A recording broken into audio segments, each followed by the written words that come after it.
Magandang gabi mga idol. Nagluluto po ako ng simpleng ulam na may kalabasa at tilapyang inihaw tsaka ampalaya.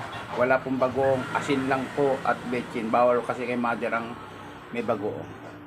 Kaya ito na po ang aking niluluto. Pinakukuluan na ang kalabasa at tilapia na inihaw. Simpleng-simple lang po yan. Meron na pong asin yan at tsaka seasoning. Yan po ang gusto ni mother. Kasi bawal na sa kanya ang bagong isda. Ayan, ito pa po ang ampalaya. Hindi pa po natin na ilalagay ang ampalaya at lalagyan ng malunggay. Ayan, meron din po tayong baboy na tira nila para sa akin dahil hindi ako umuwi kagabi. At meron po tayong piniritong mantika. Yan po ngayon.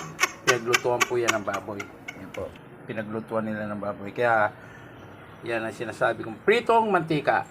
Makukulit na mga aso si Sky at si Tala. Ayan na si Sky na yan. Ayan na po mga naglalambing na mga aso. Si Chow Chow, si Sky at si Tala. At ayun po si Kunta at si Maxi. Ayun. Kawawa po sila kaya hindi sila makababa. Malalaki kasi ito eh. Nilalaro nila eh. Kinakagat-kagat nila. Ayan. Luto na rin po ang sinaing. Dahil nagsaing na po sila pagdating ko. Ayan. Lagay na po natin sa mesa. Ayan. Ayan na po. Ayan. Sinaing. Ng tanglad. Ayan, tanglad. Oh, may nangapit bahay pang asong puti. Ayan. Oh, naaway pa siya. Hoy! Jowa, pag na... Ayaw nga dyan, unahan mo siya.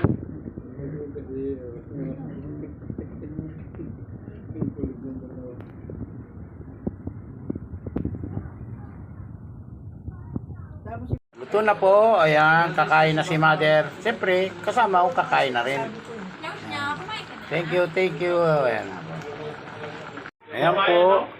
Ay, luto Maganda ba na. mga babae ito? Oh. Yung isa kumakagat sa ulo, yung isa kumakagat sa buntot. Pinapalo ko talaga, nakakaawa. Punta lumalaban.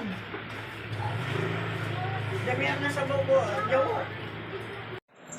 Kain po tayo mga idol. Ito na, luto ng kalabasa, ampalaya, malunggay, tsaka ulo ng tilapia, tsaka may tanglad. Kain po, salamat Panginoon po sa biyayang kalugod sa amin. Sa araw-araw. Thank you po. Amen. Kain po. May tirang adobong sitaw. Jowa, may agabos sitaw dyan. Meron nga. Parang banalata.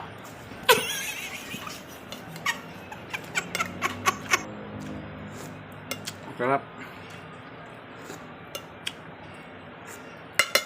Pagka pinakulang maigi yung ulo ng mga tilapyang tira, malasa. Iniyaw po siya, inayaw. Tapos kalabasa, yan buntot. Pasisahan ka.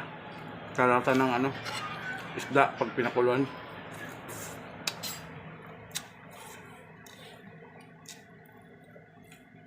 Alam naman si mother.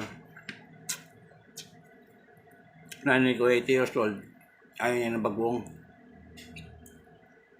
Puro na lang ayaw niya rin ng ginigisa. Kaya pakuluan lang, okay na. Masarap naman. Tapos ng sabaw eh. Lalo pag mainit na mainit. Damdam na ramdam yung linamnam. Lasa ng isda.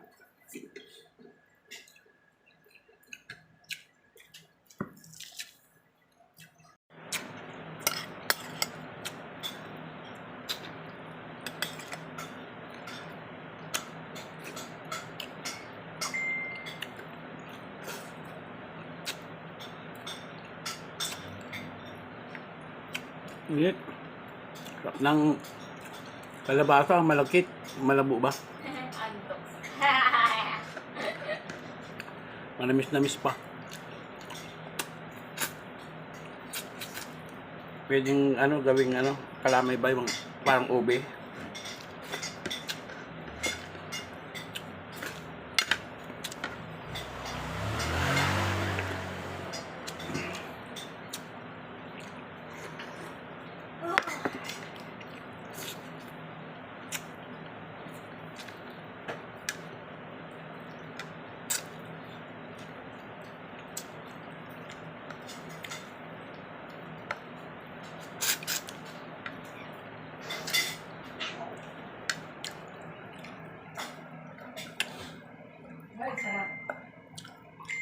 Sarap daw.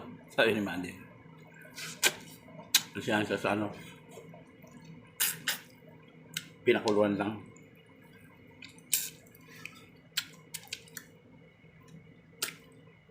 Busog na naman si nanay ko.